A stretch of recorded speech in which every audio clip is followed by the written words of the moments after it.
بارگاہ مصطفیٰ کے اندر ایک بزرگ شخص آیا، حضرت ابو ہریرہ سے پاک سے راوی نے فرمایا بزرگ شخص آیا، ہاتھ دے اندر لمبی چھڑی ہے،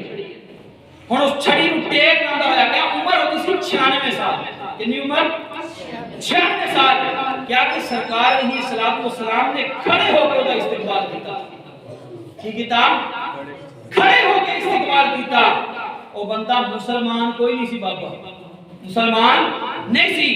لیکن غیر مسلم سی، بارگاہ مصطفیٰ کے اندر عظیم عمر سی، سرکار علیہ الصلوۃ والسلام نے کھڑے ہو کے استقبال کیتا،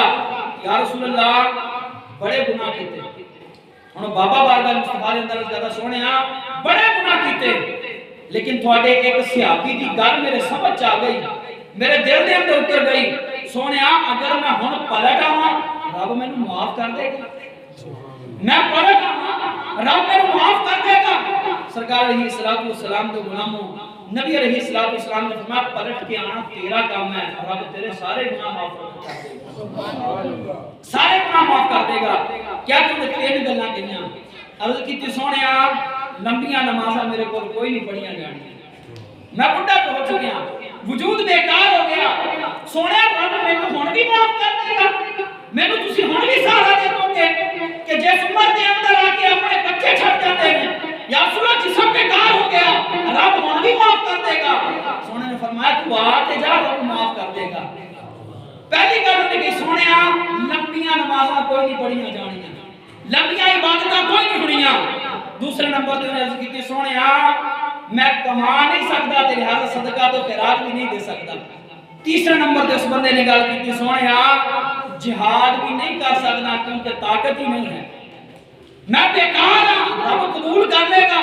سرکار علیہ الصلوۃ والسلام دی اکھاں دے وچوں نہ آنسو جاری ہو گئے، اکھاں چ آنسو جاری ہو گئے،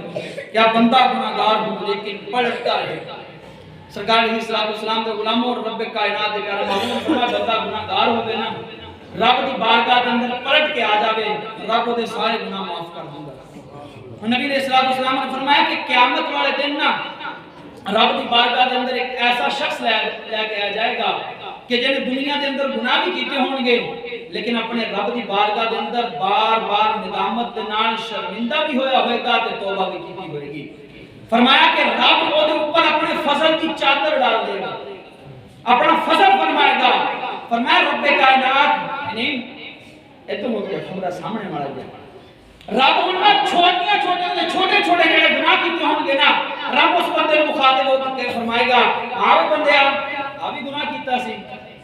بندہ سچا سی نا، اور کرے گا مولا نے بھی کیتا سی، ہم ہاں فلانا گناہ بھی کیتا سی، عرض کرے گا سونے لیکن بندہ دل دے اندر سوچ رہا ہوئے گا یار یہ تو چھوٹے چھوٹے نے میرے تے بڑے بڑے گناہ بھی نے، اور ڈرتا ہوئے گا لیکن رب کائنات چھوٹے چھوٹے گناہ کو یاد کروائے گا۔ جدو چھوٹے چھوٹے گناہ ہو جائیں گے نا رب فرمائے گا میرے اس بندے دے جننے بھی گناہ سی نا میں رب اپنے فضل دے نال انہاں سارے گناہاں نوں نیکیاں وچ بدل دے گا۔ سبحان اللہ، نیکیاں ہن بندہ بول کے کہے گا سونیا اے تے چھوٹے چھوٹے نے میرے تے بڑے بڑے بھی رہندے نے، اے چھوٹے دے بدلے اگر نیکیاں ملیاں تے بڑے بھی میرے نے۔ رب فرمائے گا بندیا پریشان نہ ہو انہاں گناہاں دے بدلے بھی اسی تینوں نیکیاں عطا کریں گے۔ لیکن اب ساڈا آدمی کی ہے راج جس طرح میں چاچوں نے دس رہا سی کہ آج جنازے تے کسے گناہگار بندے تے ظاہری طور تے جنہیں گناہ کیتے ہون نا اودے بندے دے نال چار بندے ود آئے نا جنازے دے نال اسی بات کریں یار حدیث تے 40 بندے یا 100 بندہ کسے جنازے نال آ گئے بخشیا گیا کہ یار اسی کسے نے جنت جان تے بھی راضی نہیں، ایک جنت رب دا فضل ہے او جنوں چاہے عطا کر دے۔ اپنا دل تے کشادہ کرو نا کہ دنیا کے اندر بھی ساڈا ایک دوسرے نال حسد جنت جان واسطے بھی حسد نہ کرو بلکہ رش کرو۔ تو خدا کی قسم ہے رب دی جنت بڑی بڑی ہے اور رب دا فضل کو کیا کرو کیونکہ رب کائنات اپنے فضل نہ جنوں چاہے گا جنت عطا فرما دے گا۔ سبحان